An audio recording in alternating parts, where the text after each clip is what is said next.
1988, after the acquittal of his followers from a shootout the prior fall, David Koresh and the rest of the Branch Davidian church returned to their chosen home of Mount Carmel, just outside of Waco, Texas. David's longtime nemesis, George Roden, had briefly transformed the property into Rodenville, barricading the property line and letting the Mount Carmel Center deteriorate into squalor during the years that Koresh and the fellowship had lived elsewhere. There, Koresh and his followers discovered the mess left behind by George Roden and those he allowed to live there, including one building that had clearly been used to make methamphetamine by tenants that Roden had seemingly turned a blind eye to. A lot of the equipment and residue had been left behind, and David's followers would reach out to the local sheriff's office, asking them to come and take possession of the stuff, wanting nothing to do with meth, or the consequences of getting rid of it on their own. But now, back at Mount Carmel, the Branch Davidians were reminded of their prior living conditions, which they had perhaps overly glorified during the preceding years. The compound there had originally been built by Florence Houtef and her followers back in 1957, and did not feature many modern-day amenities that many of us can't imagine living without, namely running water, heat, and electricity. If Branch Davidians needed to use the bathroom, they used bedpans or went outside to the outhouse. If they wanted to stay warm, they got blankets. If they needed electricity, they fired up a generator. But back at the Mount Carmel Center, they were free to get back to what they thought was important: communal living and daily prayer services, which took place at least 3 times a day. And with the deteriorated conditions at the compound, they were free to begin rebuilding or renovating buildings to their liking, under the guidance of their newly established leader, of course. During the Branch Davidians' tough years, between roughly 1984 and 1988, the time that they had been without a place to truly call home, David Koresh had been able to establish himself as the group's spiritual leader, although a handful of factions had splintered off in the original split, back when David had left with his followers. The vast majority of the Branch Davidians there chose to follow David, believing him to be their prophet. In the years to come, David would officially take over as the president of the Branch Davidian Church, a role that he had already filled for some time but was now legally binding. Shortly thereafter, he would legally change his name from Vernon Howell to David Koresh, believing that the name change would help make him more marketable to Seventh-day Adventist. Selfishly, he also thought that the name change would be more appealing and help out his floundering music career. Years later, one of David's followers, Clive Doyle, would tell reporters with ABC News.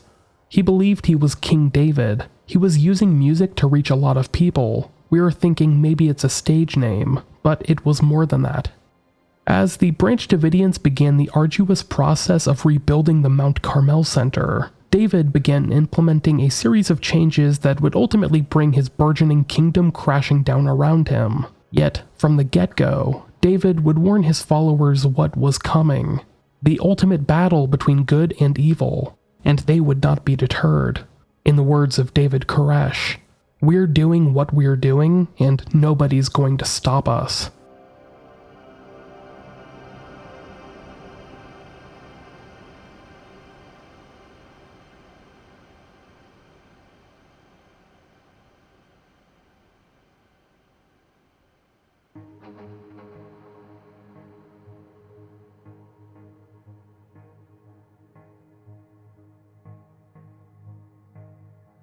After re-establishing themselves as the residents of Mount Carmel, David Koresh began to establish new rules and updated guidelines for his followers to adhere to.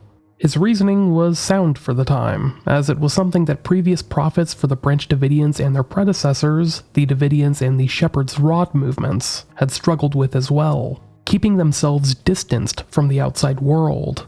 In doing so, they would be better aligned with God and much better prepared for the war against ultimate evil.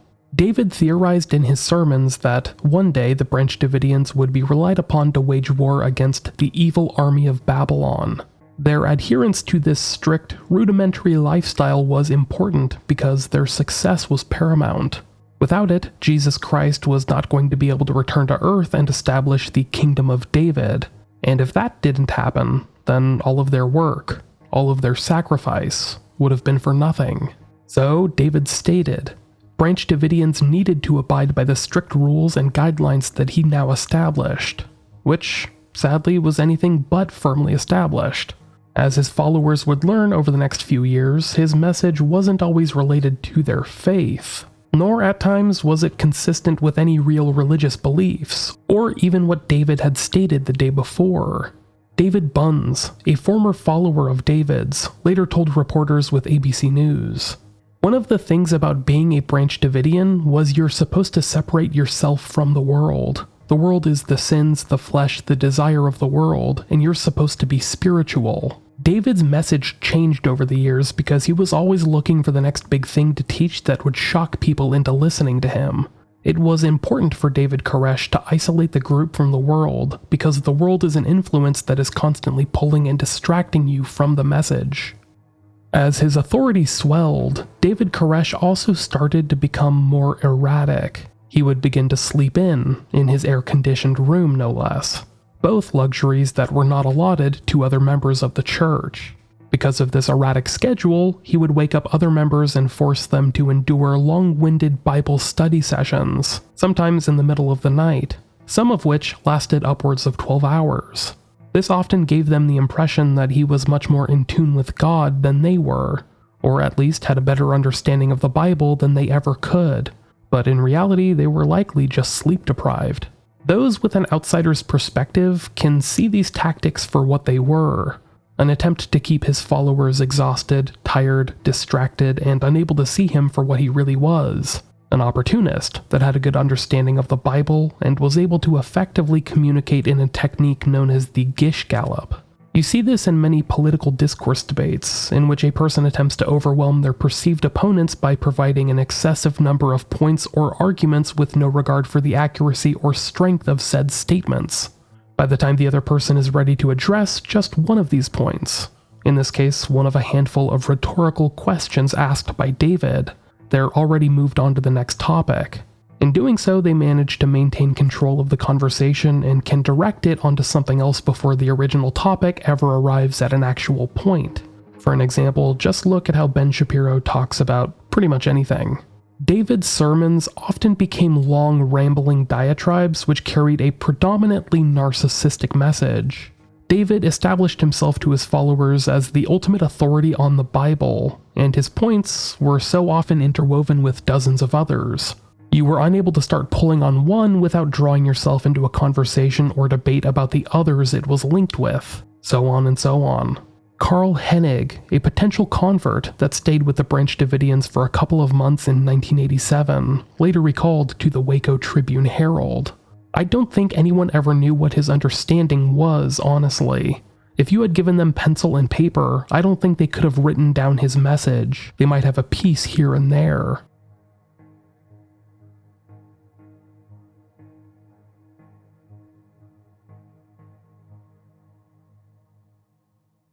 Despite attempting to keep the Branch Davidians shielded from the outside world, David Koresh still struggled with at least one daunting problem: the cash flow. In the last episode, I described the variety of side hustles that David's followers had started in order to earn revenue for the group while they were attempting to find a home. As was the case back then, David and his followers continued to split their time between Texas and California, tapping into their connections and their members' prior careers in an attempt to bring income in and continue collecting resources for the Mount Carmel Center. In the years to come, the Branch Davidians would begin to diversify even more, investing money into some local businesses near Waco, which were operated by members of the church. This included an auto repair shop called the Mag Bag, but also included a side business that dealt in weapons and ammunition. This occasionally meant modifying semi-automatic rifles into fully automatic rifles, which was an illegal modification, and was something that the Branch Davidians had been accused of in the past. If you recall back to the last episode, the weapons seized by the Waco Sheriff's Office were believed to have been illegally modified. This enterprise, which had started rather small, would eventually become one of the primary sources of income for the Koresh-led contingent of the Branch Davidian Church, with them purchasing weapons through mail-order companies and then refurbishing them for resale. They were then sold at trade fairs throughout Texas. but would eventually include some mail orders, with the Branch Davidians using the mag bag as their mailing location for these shipments of weapons and ammo. But this is something we'll talk more about in the next episode. As the Branch Davidians attempted to raise money, David continuously traveled throughout America in an attempt to find converts. He even made trips to England and Australia in an attempt to find Seventh-day Adventists willing to hear him out, and hopefully uproot their lives and move to the Mount Carmel Center. During this time, a few members of the church came to prominence. Some filled important roles in David Koresh's inner circle, while others were prepared to play a larger part in this story later on. Perry Jones was David's father-in-law, who had been a part of the Davidian movement for quite some time. If you recall from the last episode, he had become close with David, especially after he began delivering his Serpent's Root sermon in 1983. Shortly thereafter, in 1984, Perry had given David the hand of his 14-year-old daughter, Rachel, allowing the two to marry even though David was an entire decade older. Afterward, Perry Jones had become one of David's most trusted advisors, and was seen by many as a major catalyst, causing David to become more paranoid.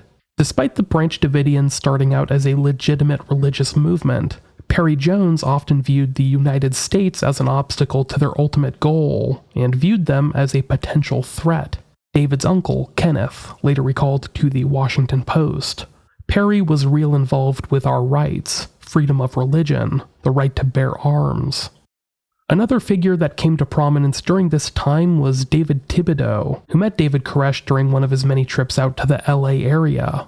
His involvement with the group came about because he played drums, and Koresh invited him to play with their band. There, Thibodeau began to get interested in the Bible for the first time in his life, and eventually moved out to Waco. There, he worked as a bartender and regularly played shows with David Koresh's band, but would become more enmeshed in the group later on. Then there was Mark Brawl, another figure I mentioned in the last episode. Mark was a Seventh-day Adventist from Hawaii, who was attending school in California. He sought to become a pastor one day, and was recruited by Perry Jones, David's father-in-law, to join the Branch Davidians. Later, he met David Koresh, and found himself enticed by David's sermons, including his belief that he was the reincarnation of King Cyrus the Great. In many ways, Mark Brawl was an equal of sorts to David Koresh, at least when it came to knowledge of the Bible. For that reason, he became one of David's closest confidants, and many believed that David liked him the most out of them all. The two would have several long, deep discussions about the Bible, and David even suggested that Mark might be another prophet like himself. However, over time, the two would begin to butt heads over David's behavior, something we'll see play out later in this episode. Finally, we have Steve Schneider, another member of the church that would gain favor with David over the next handful of years. Steve grew up as a Seventh-day Adventist in Wisconsin, then later attended Newbold College in England, before dropping out and returning home. Later, he started a PhD program in comparative religion at the University of Hawaii, where he married his wife, Judy. Judy was less eager to become a part of the Branch Davidian church, but acquiesced in order to make Steve happy. Steve had been recruited to the Branch Davidians by Mark Brawl, a Hawaii native that returned to find converts, and there he discovered Steve, who felt the need to evangelize but didn't think any specific calling was worthy of his service, until he was introduced to David Koresh.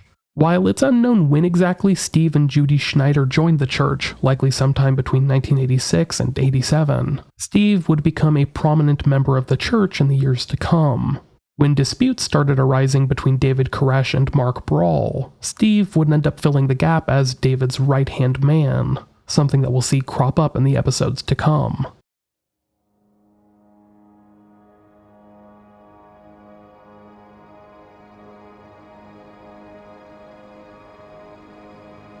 When he took over as the president of the Branch Davidian Church in 1988, David Koresh shared his belief that the Kingdom of David would be established in Israel.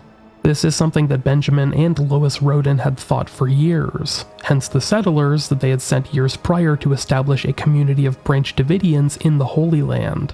But as the Branch Davidians continued to build up their new home at Mount Carmel, David began to pull back on the belief that the Kingdom of David would be established in Israel. Instead, he reckoned, maybe Jesus Christ would one day reign from a throne in Waco, Texas. If that was the case, then he and his followers needed to continue building up the barricades outside and increase the number of weapons kept on hand, which, if you recall from the last episode, were already pretty substantial and included rifles, shotguns, and handguns. David believed that the enemies of the church would someday come to get them, and he began to organize guard shifts, which included not just men, but women. All would be trained to handle firearms of all sizes, and each were forced to exercise every day on a workout course he designed. Everyone was also forced to eat the exact diet that David Koresh put forth, and were forbidden from buying any other additional food, drinks, or snacks. Paranoid of people disobeying his rules, David even initiated regular searches of rooms to find any contraband. Of course, when it came to the specific rules, David himself was exempt. After all, he was sacrificing all of his time and energy being a conduit for God.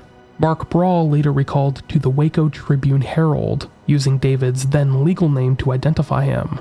First, he was the only one allowed to eat meat. Then he was the only one allowed to drink Coke. Then he was the only one allowed to drink beer. The thing I noticed about Vernon is that whatever he was tempted with, eventually God would get around to saying it was all right for him to do.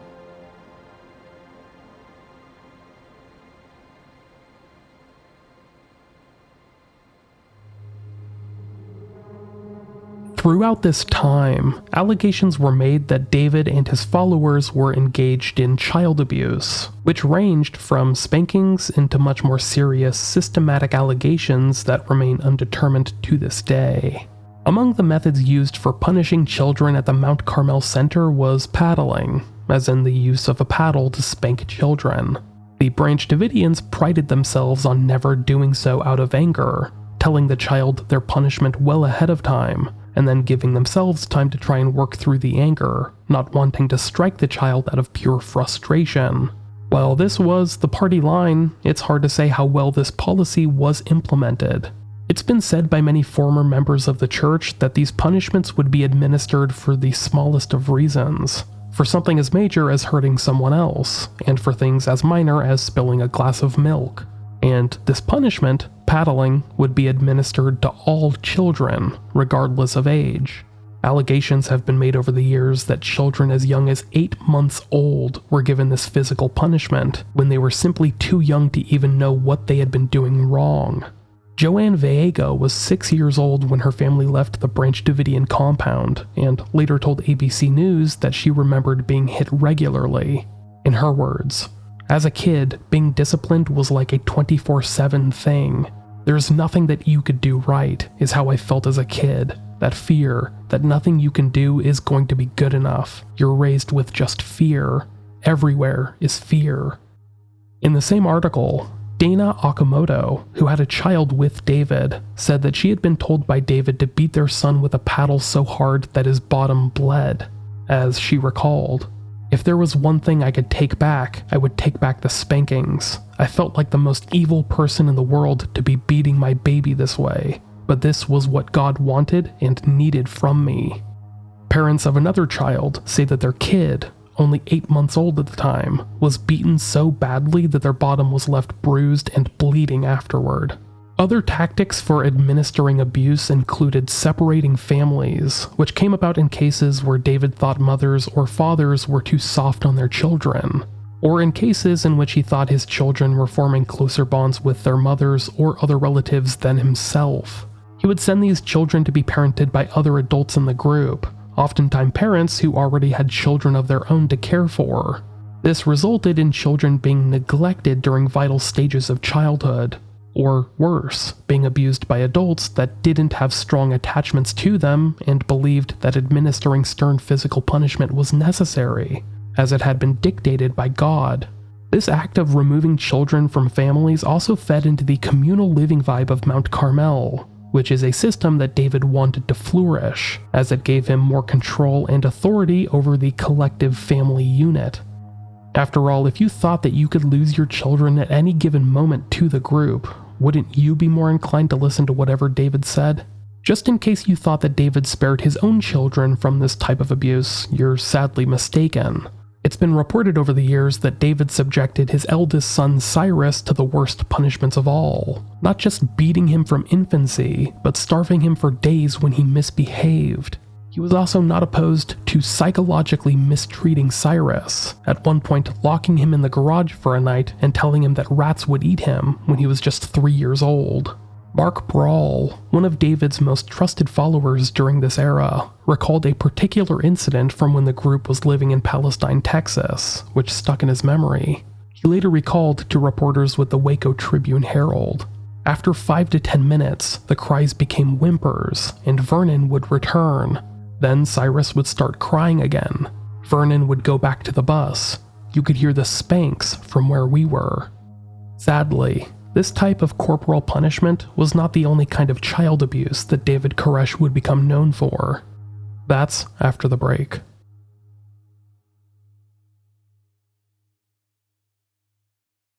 Robin Bunz, born in 1969, grew up in Los Angeles to her somewhat wealthy parents. She was not really what you would expect from a Branch Davidian, as she wasn't particularly religious, despite her parents' adherence to the Branch Davidian faith. Robin was introduced to David Koresh, then calling himself Vernon Howell, through her family. Her parents were devoted followers of the church, but from a distance. They had donated to the Roden family for years before Koresh took over as the new president, and when Robin met him, he'd really yet to take control. At the time, he was still awkward, working through a lot of his speech impediments and haphazard thinking that led him to spin himself in circles trying to articulate a point. But after being sent to live with the Branch Davidians in Waco by her family, she began to admire Koresh for his ability to lead the congregation at such a young age. At the time, the Branch Davidians were wandering around in Palestine, Texas, having yet to return to Mount Carmel. It was during this period that Robin became a dedicated follower of David's. When she was just 17 years old, the two had sex for the first time. Later speaking to the Waco Tribune-Herald, Robin stated, "Before, it was harmless. You sent tithes, had service. When Vernon came along, he totally changed it.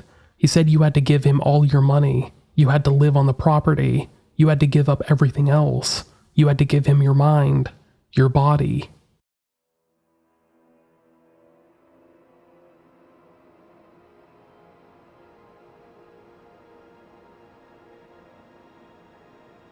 On August 5th, 1989, David came forward with a new sermon that he titled his New Light. Like most of the other sermons he had delivered over the past 6 or 7 years, it started with him stating that he was the Lamb from the Bible, destined to open up the 7th seal, yada yada yada.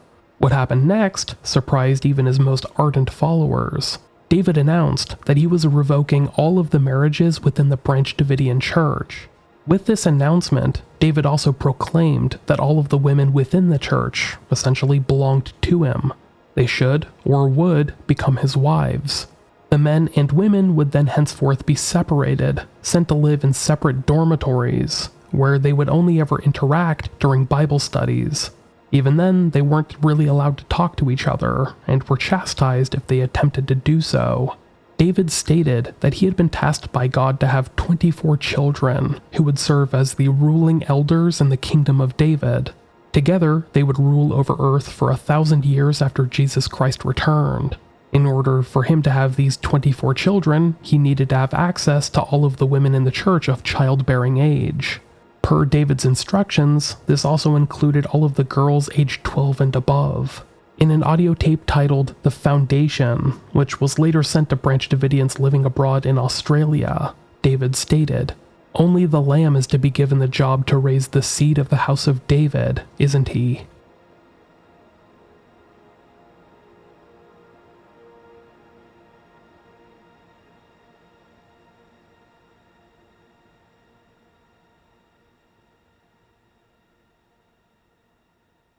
After his new light revelation had been made, David stated that he needed to take all of the women in the church as his wives. Not just the single women or the new arrivals, but all of the women involved in the church, including those that were already married. Those that were married, David proclaimed, had their marriages annulled in the eyes of the Lord. These women would all become a part of the House of David, who were, in essence, David's harem. They were explicitly forbidden from having sex with anyone else, not even their prior husbands, and were to bear David's children. In doing so, they became his wives in all but legalities. In the same audio tape I mentioned a moment ago, entitled The Foundation, David Koresh told his followers, "You only have one seed that can deliver you from death. There's only one hard-on in this universe that really loves you and wants to say good things about you. Remember Mary and God. Yeah, God couldn't make any advances because the world would misjudge." Based on biblical prophecy, David stated that he was entitled to 60 wives and 80 concubines, believing that he was the antagonist from the Bible's Song of Solomon, which prophesied that he would have 80 queens and 80 concubines and virgins without number. One of his followers, David Bunz, later recalled to ABC News, David Koresh's justification for taking all of the women for himself was theological. He's the one that had the power. He's the one that had the authority to give the seed. So yeah, being a member of the House of David was seen as a privilege. Sadly, as I've mentioned, this decision wasn't just handed down to all of the adult women in the group. With this new light revelation, David Koresh stated that the girls aged 12 and above would be moved out of the dormitories they shared with their mothers and into gender-segregated adult quarters. They were also to become members of the House of David, with David Bunz later recalling to Newsweek, "It was an intrinsic part of his teachings that he would have sexual relations with young girls." In that same article, David Bunz recalled the story where David Koresh laughed about having sex with one of these prepubescent girls, seeming to make light of how unprepared for sex she was with a grown man. Bunz recalled that Koresh joked about how he was having problems penetrating her because she was so young and little. He told her to start using tampons, the kind that you insert in to make herself larger. This poor girl was Micheal Jones, and she was the younger sister of his first legal wife, Rachel. According to David, God had told him that Micheal was to have a daughter with him named Shoshana, and their daughter was destined to rule the kingdom of David alongside his firstborn son, Cyrus. However, according to the telling, their first of many sexual encounters was not pleasant, yet it was a story that David often joked about to other followers, with Robin Bunz later recalling to the Waco Tribune-Herald. "It was a rape. When he describes it, he says the girl thought he was getting into bed to get warm. That's what he said. When he tried to pull down her panties, she tried to get him not to. She was 12 years old. She trusted him. He's her sister's husband. She was 12. I remember being 12. She resisted, but he kept going because he said God told him to. Psychologically, it's weird, but you got used to it. It was normal." Micheal would later give birth to a daughter on February 3rd, 1989, when she was just 14 years old. Like other members of the Branch Davidian Church, no father was listed on the birth certificate. She would end up having 2 more children with David a few years later. Sadly, Micheal was not even the youngest girl selected to become a part of the House of David. Kiri Jewell, the daughter of one of David's wives, Sherry, later said that she was chosen by David to become one of his wives when she was just 10 years old. She later testified to Congress that she had been taken to a nearby motel, where she was left alone with David and forced to engage in sexual activity with him. Sadly, David's proclamation that all of the girls and women in the church belonged to him mostly went unchallenged. In fact, many of those that were already close to David seemed to enable him, stating the same vile rhetoric that you likely hear variations of to this day. Stuff like, "Oh, women grow up faster than boys," or "It's okay for older men to have relations with younger underage girls."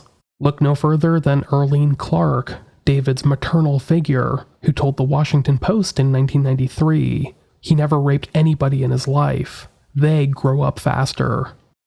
Many of the women and girls involved in the Branch Davidian Church at this time would become pregnant. However, as was the case with Micheal Jones, no father would be listed on any of the birth certificates. David, the only male allowed to be with the women and girls, was quite obviously the father. But he was only legally married to one woman, Rachel Koresh, his first wife. If he was discovered to have married more, or even sired children under the guise of marriage. Authorities would have been compelled to act against him for polygamy of all things, perhaps even child rape. For that reason, it's still publicly unknown just how many children that David Koresh had at the time. While we have a good idea, at least 12, probably upwards of 15, the exact number remains undetermined because only 3 had his name listed on their birth certificates, those being the 3 children that he had with his first wife, a son named Cyrus and 2 daughters named Star and Bobby. Janine Buns, the mother of Robin and another one of David's wives, later told reporters and investigators that of the women that David impregnated, she had helped deliver at least 7 children, which she estimated was roughly half of the children that he had. Several were not even given birth certificates. Those that were had no father listed. Later, many of the surviving followers would express remorse for not acting against David at this point in time, but almost none chose to even say anything.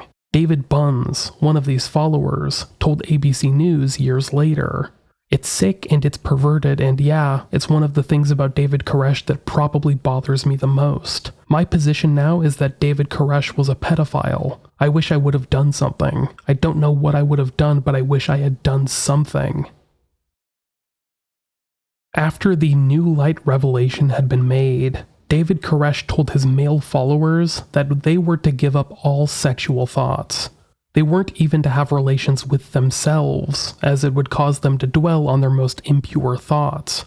David told them that if they continued to serve him, and through extension, God, they would be rewarded with their perfect mates in heaven, who would be created from one of their ribs, just as Eve had come from Adam. These men were told not to even change the diapers of baby girls for fear of them getting aroused, which, if you ask me, seems to be a bigger tell of David Koresh being a perverted fuck than almost anything else in this story. These men were instead meant to serve the group in other ways, and were given the nickname Mighty Men, named after the Song of Solomon, which described the guards who protected the bed of King Solomon from outside threats. Over time, these men would begin to take on an increasingly militarized role, with David becoming more concerned about the threats coming from outside of Waco. He made the men take up more and more patrols, and spend more of their time training with firearms for any potential conflicts that might come their way. While George Roden hadn't ever really known what to do with Mount Carmel, his idea of essentially turning the compound into a fortress seems to have been one that David Koresh agreed with. David would begin to joke that the evil army of Babylon, which he had been predicting for quite some time, would arrive any day now. Why, you may ask? Well, to stop him from being married to so many women, of course. As you can imagine, this joke was not received well among the men whose wives he had stolen.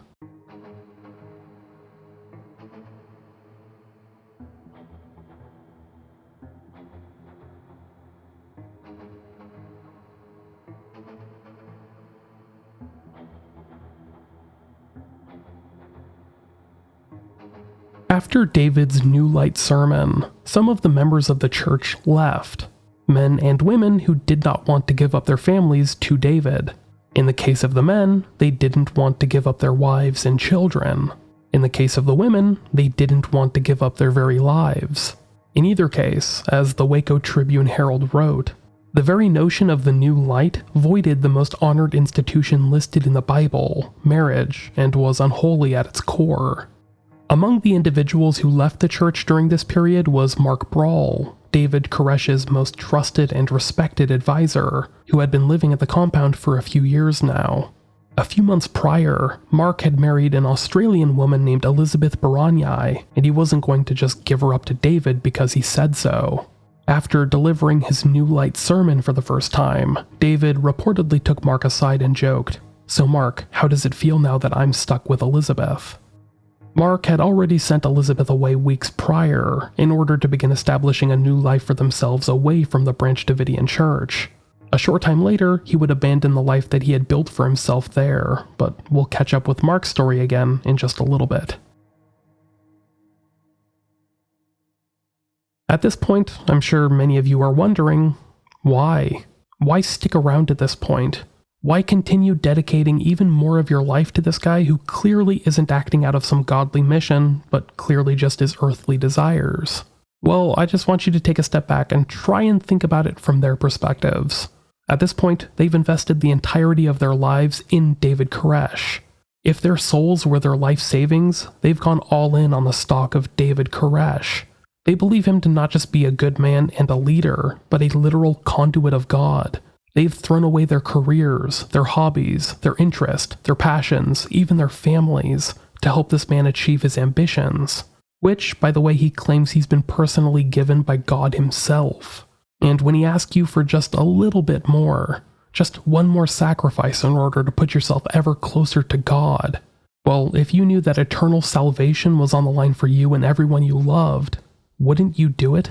Also, recall that David had been separating families for quite some time, and did so to an extreme degree following his new light revelation. From this point forward, men and women weren't allowed to confer with their spouses because they simply weren't married anymore, and their children were to be raised by the community, not just them.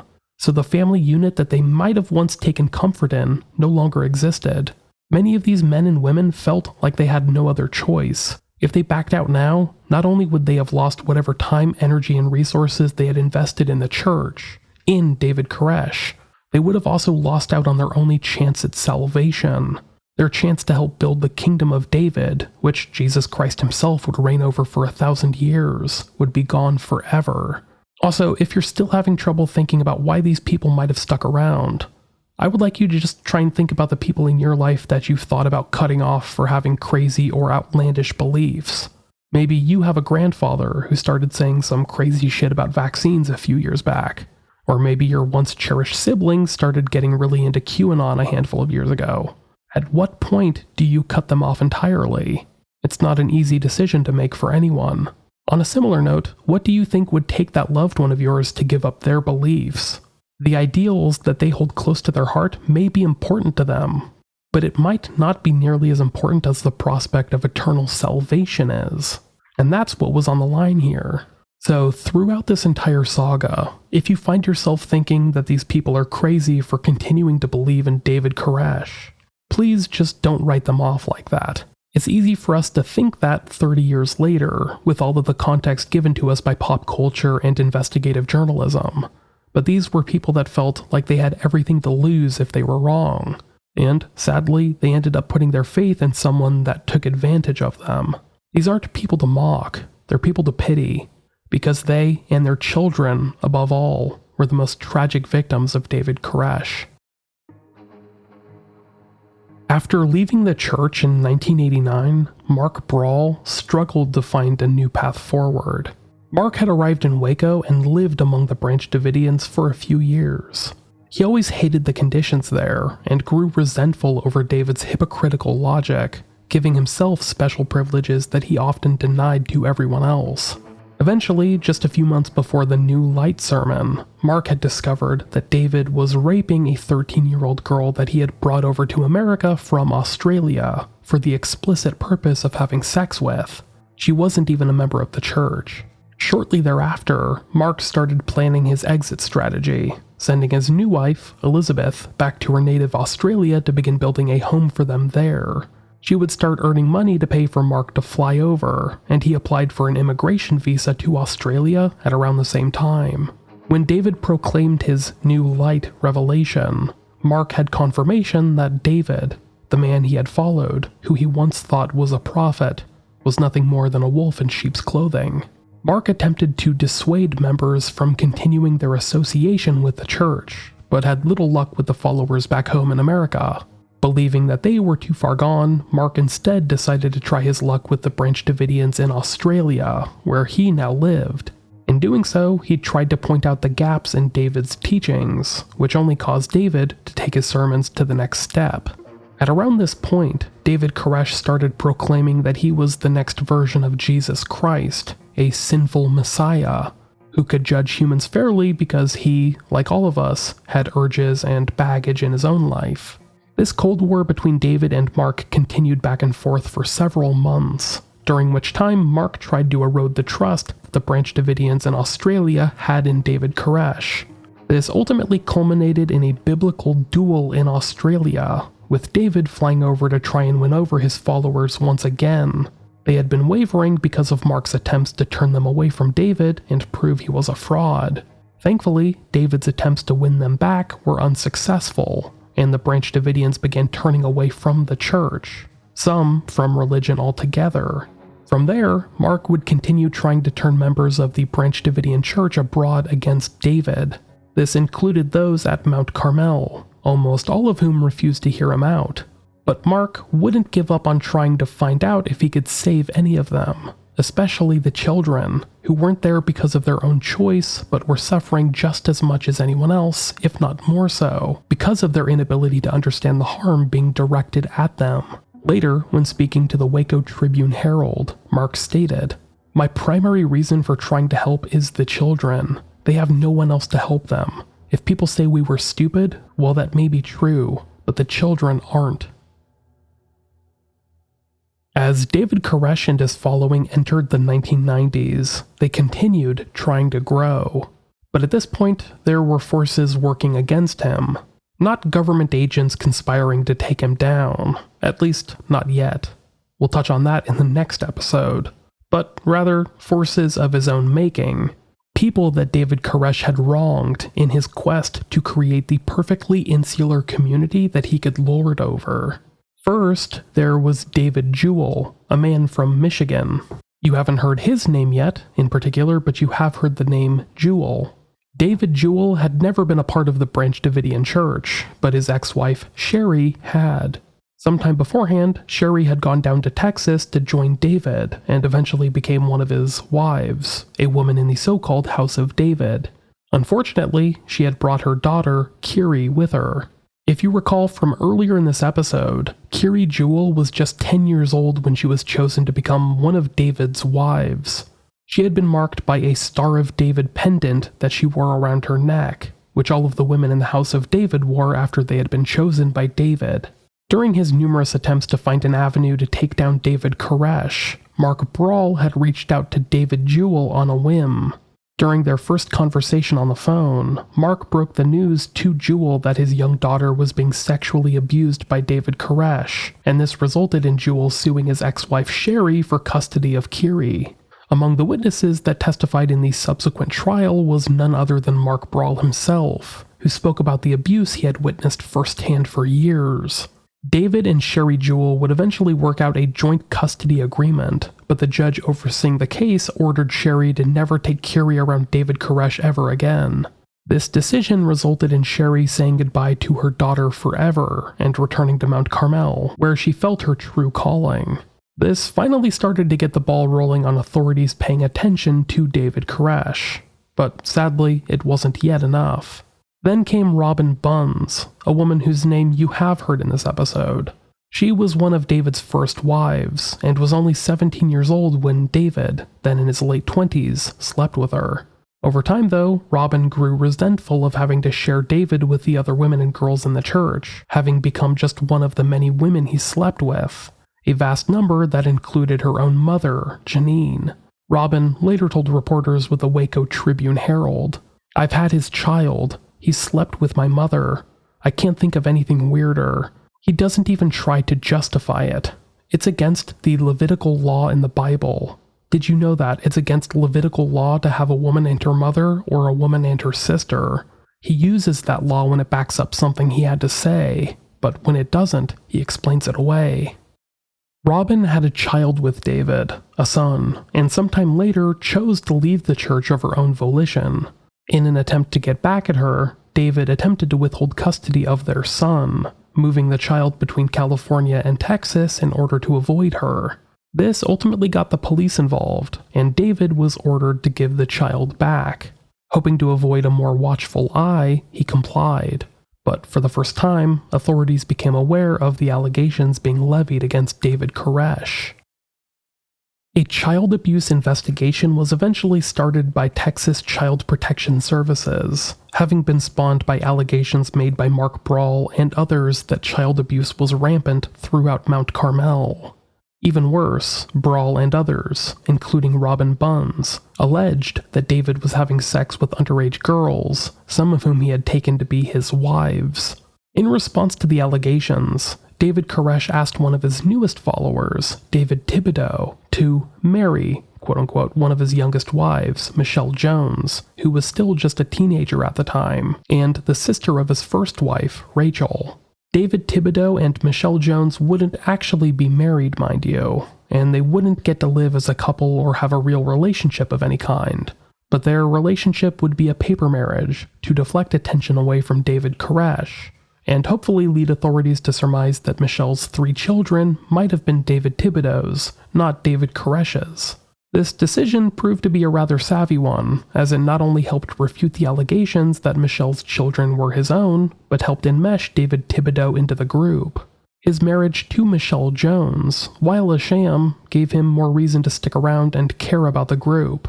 He later recalled to the Austin Chronicle in 1999, "Whatever David's reasons were in marrying me to Micheal, it was a shrewd move. Somehow being a husband, even in name only, settled me." After the events that would follow, David Thibodeau would attempt to clear the air about many of the allegations made against David Koresh and the Branch Davidians. But in an interview with the Dallas Observer years later, even he admitted, Koresh certainly was guilty of something. He was either a polygamist or he was guilty of statutory rape. Probably both. In the years since, some have cited this closed investigation by Texas CPS as proof that the allegations against David Koresh were baseless, rooted in nothing more than jealous rage by his ex-followers. However, evidence would come out later that gave proof to the allegations, with many of the child survivors from Waco going on to be treated by Dr. Bruce Perry, a noted figure in the true crime world. Dr. Perry, a clinical psychiatrist, specializes in childhood trauma and is one of the experts at the forefront of the field. He was also married to Arliss Perry, a woman who was murdered at Stanford in the 1970s, and whose story I covered in one of the earliest episodes of Unresolved years ago. While treating the children from Waco, Dr. Perry noted behavioral and emotional trauma tied directly to their time spent living at the Mount Carmel Center. In an interview with ABC News in 2018, Dr. Perry noted, "They had a pervasive belief that David Koresh was God. David was not to be questioned. A set of young girls had been designated to become his brides, and they were disappointed this wasn't going to happen." In further conversations with these young survivors, Dr. Perry found, "While we watched them, we learned a lot about the belief system of the Davidians. One of the things that all of these kids had learned to do, even the really young kids, was march and handle a gun. Younger kids would draw a picture of the compound with fire coming out of it, and I'd say, 'What's that?' And they would say, 'That's none of your business. You'll find out.'"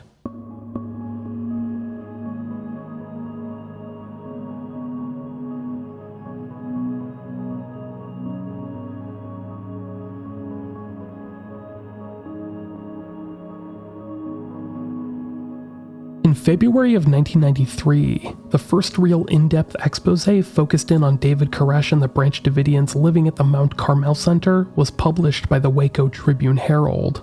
Titled The Sinful Messiah, the 7-part series had been written by journalist Mark England and Darlene McCormick, and featured interviews with many of the people I've quoted from in this episode, including Mark Brawl and Robin Bunns. As I mentioned, the series was first published in the waning days of February 1993, much to the chagrin of the Bureau of Alcohol, Tobacco, and Firearms, who had unsuccessfully tried to push back the publication of the series at least a day or more. You see, the ATF, as it was known, was in the midst of organizing an operation that was, at the time, the largest in its organization's history. An operation that would end up defining this story decades later. This was a raid that was planned to go forward the following morning, February 28, 1993. Despite the publication of The Sinful Messiah that Saturday, officials moved forward with this half-baked plan for the raid early that Sunday morning. And, as they would discover, the Branch Davidians had a good idea they were coming.